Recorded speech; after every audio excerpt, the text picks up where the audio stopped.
Today we got something huge, probably like the biggest thing we've gotten in a while, and that is a reveal of sorts of what the original God of War live service game was going to be. You know, the one that got leaked a couple of months ago by Jason Schreier that said that it was going to be a live service game being made by Bluepoint Games. Well, now we know a lot more about this thing. We still don't know a lot of it, but we know a very crucial detail, and that is that this game was going to take place back in Greece. Oh, beast! I will send you back to the depths of Hades! So the leak came out yesterday, and I will have a link to the original article, or one of the articles, I'm not sure which one was the original, to one of the articles that shows you all of the images, because it did come with images. It's not just someone telling us that it was going to be in Greece. It actually has a lot of images. Whether those images are amazing, I'm gonna reserve my opinion for later. There's one that maybe is really cool, but what's really cool about this is that, yeah, it's Greece. Like, you can see the Greek architecture, just like the environments. There's one of them that's really interesting that a lot of God of War Ragnarok fans are gonna find really interesting, that has a statue that has a mask. Look, I wish I could connect that mask to the mask in God of War Ragnarok, but I just doubt it. I think it's just one of those persona masks that the Greeks used to wear during their theater, like, acting moments. Like, I don't know, I think that's what they're called, but I don't think it has any connection to that mask in God of War Ragnarok. But clearly the game was going to take place in Greece, and I don't really understand why. This is really odd, but what's really even more odd is that there's one image that gives us even more information about this game.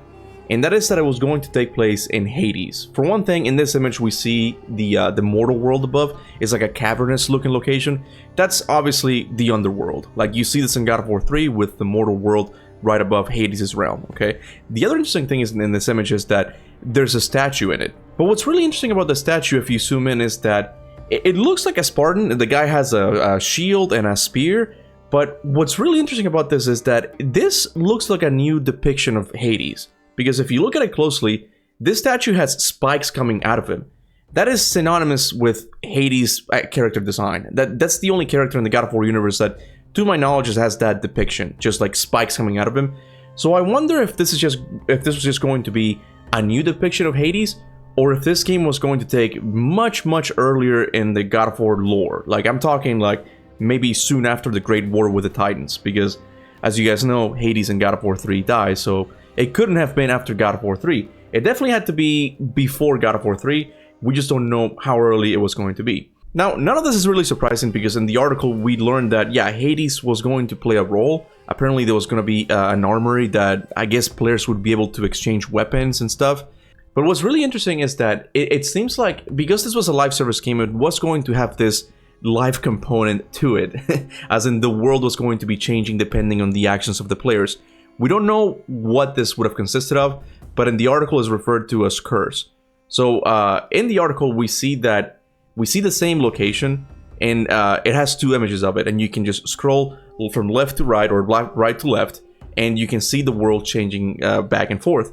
And one side you see the world in a normal state, everything looks fine, but if you move to the other side, you see that it has a curse. The weapons on the walls are corroded, there's like red stains all over. So I'm guessing this would have been something that the players themselves, depending, again, we don't know anything about this game, how it would have played, what it would have consisted of, but it seems like the players could have inflict that curse on the world depending on what faction was winning and which one was not.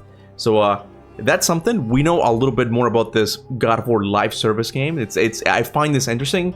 I mean, as a Greek fan, I find it super interesting that they decided to go to Greece for this live service game. When we heard from Jason Schreier that they were working on this live service game, I really thought it was going to be in Midgard or something, but it kind of makes sense to be some other place without Kratos or Atreus, just random characters, very similar to God of War Ascension's multiplayer. So we learned something about this game that I honestly thought we were never going to hear anything else about. So that's really cool to whoever came out with this information. I as a God of War fan, I really do appreciate it. But that kind of leaves us with the question of, like, so what do we do with this now? And this is the part where I'm going to get into more the speculation side of things. And you got to take everything that I say here with a grain of salt. But I do think that things are lining up. Things are lining up.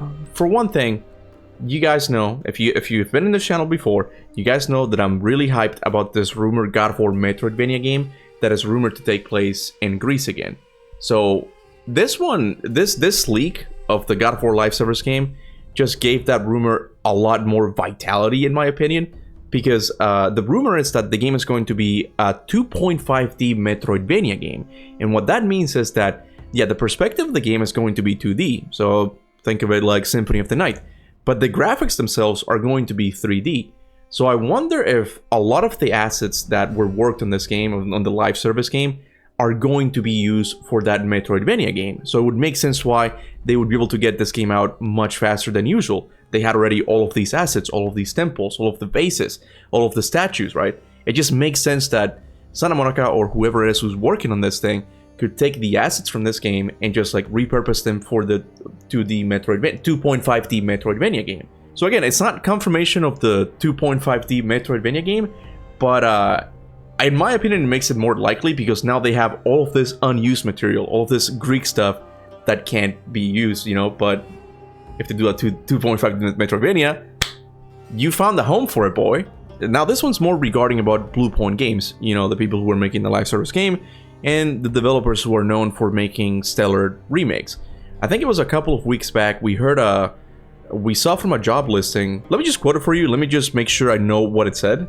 So their job posting said, an ad listing for a senior combat designer says applicants are expected to have a solid understanding of combat systems and mechanics for third-person melee action experiences. So that's what they're looking for, someone who has experience working with third-person action melee experiences. Now before this could have mean a number of things, okay? A lot of people tend to think that this could be Bloodborne. I can kind of see it because it is third-person and there is some action to it, but in my opinion, same argument that I use for the Metroidvania game, now that they have all of these 3D assets, okay, wouldn't it make more sense for Blue Point Games to be working on a God of War 1 remake that is like the same game, God of War 1, but with PlayStation 5 graphics? Like, wouldn't that make more sense? These are the people who made Shadow of the Colossus or Demon Souls. Don't get me wrong. If they're doing a Bloodborne remake, I would buy that as well. I love Bloodborne. But I think it's definitely between those games now. If it is a remake, they're either working on Bloodborne or a God of War 1 remake.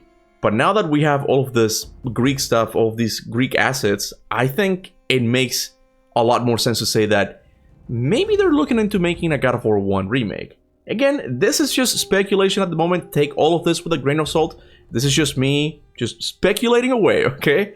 But that's gonna be it. That's gonna be it all for today, guys. I want to make this quick video to tell you guys what I thought about this thing. It's some really interesting stuff. The fact that this live server is going to be back in Greece, I did not expect that at all. Let me know what you think. Let me know what you think about this live service game that got canceled. I for one, I'm not sold on it yet. I can understand why Sony would have pulled the plug on this thing. I don't know, like we would need to see more of it. But it is interesting to know more about it. Let me know what you think about it. Do you think PlayStation should have canceled it? Do you think they should have kept going with it? And let me know what you think about what this might imply for the future of the God of War series. Thanks, Sasha. Do you think they're gonna use like these assets for the Metroidvania game, or do you think they're gonna be used for the God of War 1 remake, if there is one? Again, all of this is just rumor at the time, so let me know. But with that said, thanks for watching, and remember, go forth in the name of Olympus.